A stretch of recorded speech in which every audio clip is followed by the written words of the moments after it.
Hi, this is Terry. Welcome back to...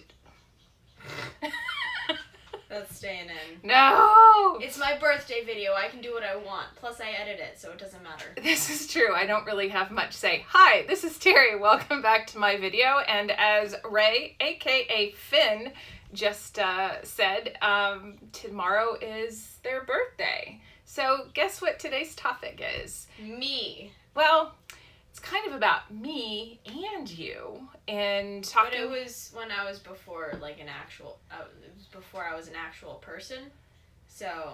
Yeah, because I had not delivered you yet. So what I wanted. Also, babies are not actual human beings until they start using their brains a little bit. So we'll talk about your birthday and leading up to it.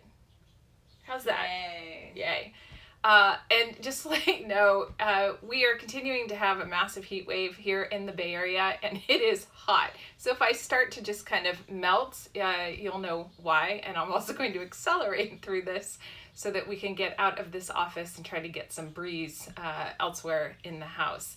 Because today is also Ray's first official day of middle college up at Kenyatta College. So apparently, all of my classes last week didn't count. It was orientation. It doesn't really count. Anyway, to your birthday. So this time, 16 years ago, I was about out to here, ready to give birth to you. I'm not that big. You're not, and you were 6 pounds 7 ounces at birth, so you weren't even that big. But within 2 months of your birth, with breast milk only, you were 15 pounds. Cool. You more than doubled your weight in 2 months. But I'm like getting ahead of myself. So before I got pregnant with Ray, I actually miscarried in between Adam and Rei. Zeke and I were really excited to have baby number 2 after about 2 years after Adam was born. And got pregnant relatively quickly, and at 5 weeks I miscarried. That's probably a whole separate other conversation, something that we just don't talk about enough as women, and there's a lot of stigma and shame around miscarriage that I would like to see completely eliminated, because it happens for all sorts of reasons, and 99.9% of the time, the mothers just don't do anything wrong. So we skipped a month, and then I think within 2 months, we were pregnant with Ray. And I was a little bit nervous about the second pregnancy, obviously because I miscarried. And then we also did some sort of a test, and so I ended up having to do an amnio to find out if Ray was going to be born with any sort of abnormalities. And fortunately, that was around my birthday, April 16 years ago, where we basically got the free and clear and said Ray should be just fine. But all the abnormalities are up here. Well, we've contributed to that as parents, which is why we pay for your therapy. Yeah. Anyway, the test that I had was one that apparently had a significant, it wasn't a very effective or reliable test, and often led to the need to do amnios. So I'm not even sure if they still do the test. I don't even remember what it was. But fortunately, got almost to term, and about 3 weeks before Ray's due date, I started to sense that something wasn't quite right. And so I went into my doctor on a Monday, and I said, something's not quite right. They checked, they monitored, said everything seemed to be fine, sent me home. The next day I went in and I said, and that was the Tuesday, I said, something's not quite right. They monitored me, thought everything was fine, but said if the next day I still didn't feel like something was right, then we would induce. And so the next day, packed Adam off and sent him to what was formerly Under the Weather, which was some temporary daycare closer to home, and made sure that he had a place to go on Wednesday night. Went into the doctor, said, I just don't feel right. And so he called over to Stanford Hospital, and they had room, and I called my husband Zeke, who at that time was a police officer, and I said, you need to come home. I'm going to deliver this baby today. And I don't think he quite believed me, but then again, when I went into labor with Adam on my due date, and I was like, okay, I'm ready to go. And he's like, go back to sleep, you're fine. I said, I'm going to the hospital with or without you. And about 5 hours later, Adam was born. So Zeke should have known from the first time around.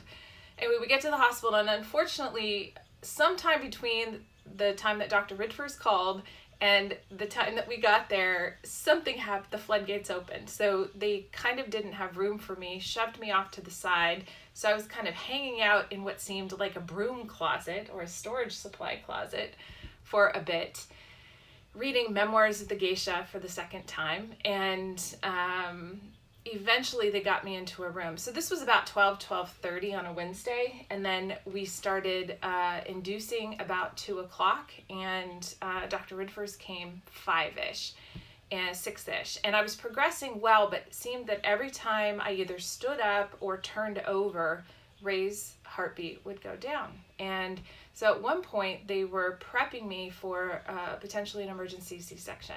But we got me turned the right way, effectively hydrated, and then at about 6 o'clock, Dr. Redford, and it was just the three of us in there, me and Zeke and Dr. Redford were in there, and he said, why don't you try pushing?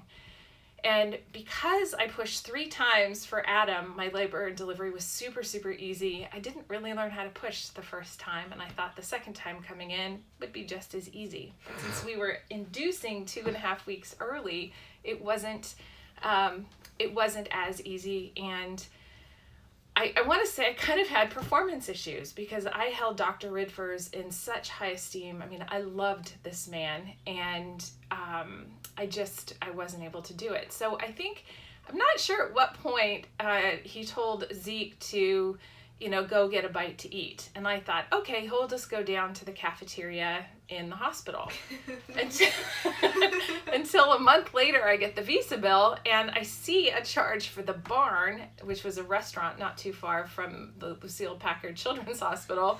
And lo and behold, Zeke had gone to the Barn for a burger and a beer and to watch the A's game while I labored and practiced pushing. And no, I'm not sure I'm ever going to forgive him for this. I've still actually never been to the Barn. I have a little bit of trauma around that. So anyway, he comes back and I end up pushing for, I want to say, somewhere between a half an hour and an hour. So between 7 and 8 o'clock. And Ray was born shortly after 8 p.m. at night. And so remember, I got to the hospital 12:30, was induced about 2:30, and then 8 o'clock Ray was born. And it was a relatively easy delivery. And it was probably the most romantic time in my entire life. Because weren't you just in there with the doctor? Yeah, me, the doctor, and your dad. And the lights were a little bit dim. And he was just casually sitting on the side of the bed and just kind of coaxing me through it. And when I delivered Adam, we had like a ton of people in there. There was the meconium team, there was the delivery team, and I swear it was like backup team to backup team for Adam's delivery, which ended up being pretty darn easy. So I think my sister was actually in delivery for Adam. But for this, we didn't tell anybody besides my friend Nancy, where Adam went to. We didn't tell anybody we were going to be inducing and delivering Ray. And it wasn't until the next day that we made some phone calls and let people know that Ray was even there. So nursing was easy. The delivery was easy. I felt good that night. I think. Wasn't I born with something whack about my umbilical cord? Oh, thanks for the reminder. So talk about mama's intuition. The reason why I felt like something was off was the umbilical cord was wrapped twice around Ray's neck. And so fortunately we were able to deliver without issue. But all I can say is if you are a mama, especially a prego mama, and you feel like something's not quite right, definitely follow up. Trust your instincts. Trust your intuition. I am such a firm believer right now, and with intuition, especially for women. So I think Zeke went home, ended up picking up Adam, and coming to the hospital in order to meet Ray for the first time. And the thing is that when I delivered Adam in San Francisco, I had my own room. Actually, my friend Patty was even there, and she had just delivered her son Marco. So I actually had a friend there, and that was great having my own room. I had a shared room at Stanford Hospital, and I just wanted to get out. I knew how to breastfeed. I knew how to change a diaper. We'd kept one kid alive for 3.5 years, so I was pretty sure we'd be able to keep a second one alive. So when Adam came to meet Rei, I was like, I want out. So as soon as the pediatrician came, as soon as somebody checked me out, we were out of there. So I was in and out of the hospital in less than 24 hours, promising to bring Rei back to get some vaccinations or some shots, or I don't know what it was, just a couple days later. And it was so much better to be able to recover at home. The thing is because I felt I had performance issues on the delivery, I felt like I'd let my doctor down. I know, it's ridiculous, but within like a week or so, I actually wrote out a letter to him. I never sent it to him. And he would laugh if he knew this, because I've seen him since. And my friend Jessica with Food Foundation, the one who does HHH, Healthy Happy Hour cocktails. Link in description. We love you, Jessica. Our neighbor, she actually works for Dr. Redford's. So just funny how small this world is, especially Redwood City. So I wrote him this letter, and I'm going to have to find it and read it, because I really felt like I had let him down, that somehow I was a bad person or a bad woman, bad mom for not being able to perfectly deliver. And that brings up one other thing. It is ridiculous. But the thing is that especially 16 years ago and 19 years ago when I delivered Adam, we didn't really talk as much, and there were big expectations set on deliveries, whether it's a vaginal delivery or a C-section, whether you got drugs or it was, without drugs. And women are pitted against each other in terms of how we have these experiences, whether we can breastfeed or not, whether we choose to breastfeed or not. There's all sorts of pressure on women to be perfect around these, but really, who defines what perfection is? It really is up to the parents. It's really up to the situation and the conditions. And I don't believe any of us have any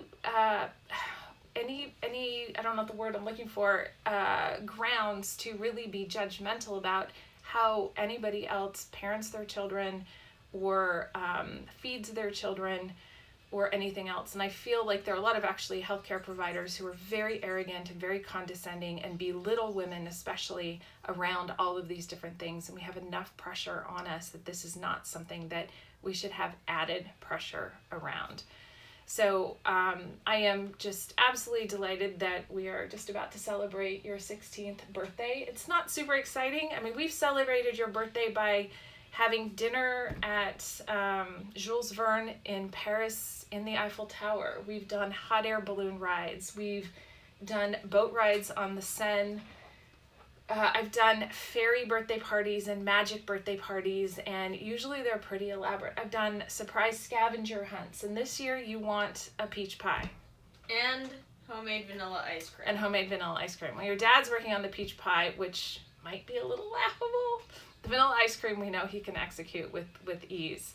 But I just feel like it's just going to be a day. Yeah, that's what birthdays are. Well, I like it to be a little bit more of a celebration. We get a couple little surprises, I don't really care about my birthday. We should cancel the huge caravan of people who are going to come and honk and wake you up at 5 a.m. Yeah. We're not doing that. So I'll think it's thunder and run outside and be like, "Ooh, where's the lightning?" And then it'll just be people who are really tired if it's 5 a.m. because no one I know is a morning person. I'm like the only morning person. I'm a morning person. Oh, of your friends, yeah. Yeah. So with that, I just want to say happy birthday. Thanks. Sweet baby. Sweet baby. That's actually from a TV show. But anyway, I am just absolutely delighted to have Rei as a child, and very curious to see who you continue to become as you grow up. And I continue to evolve as a parent in supporting you and your brother. So, but before I forget, these fabulous earrings, if you can see them, they're from my friend and neighbor Joelle with FuturisNow. There's a link in the description.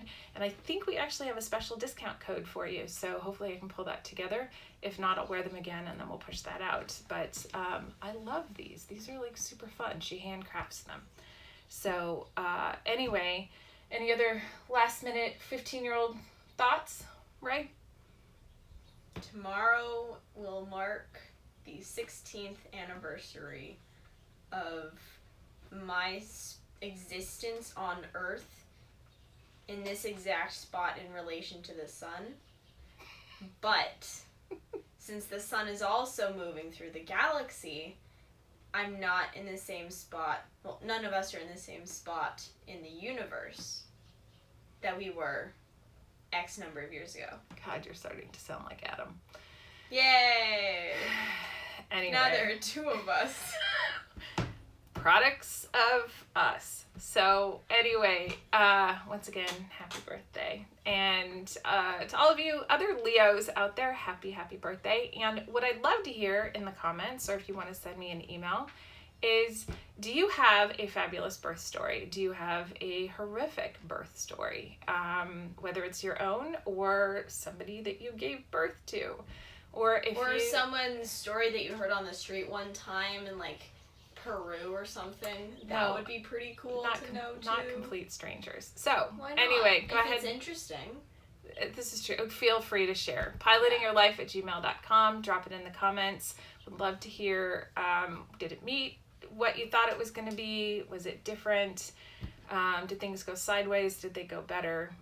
You know, I've been watching Call the Midwife, and so I've been watching the birth of a lot of babies, which is not really what I'm interested in, but I love the women supporting women, and how they address current topics just in such a fabulous way. So anyway, thank you for watching. Thank you for subscribing. Oh, if you'd like to wish Ray a happy birthday, go ahead and drop that in the comments, or send me an email, pilotingyourlife@gmail.com, and I'll be sure to pass it along.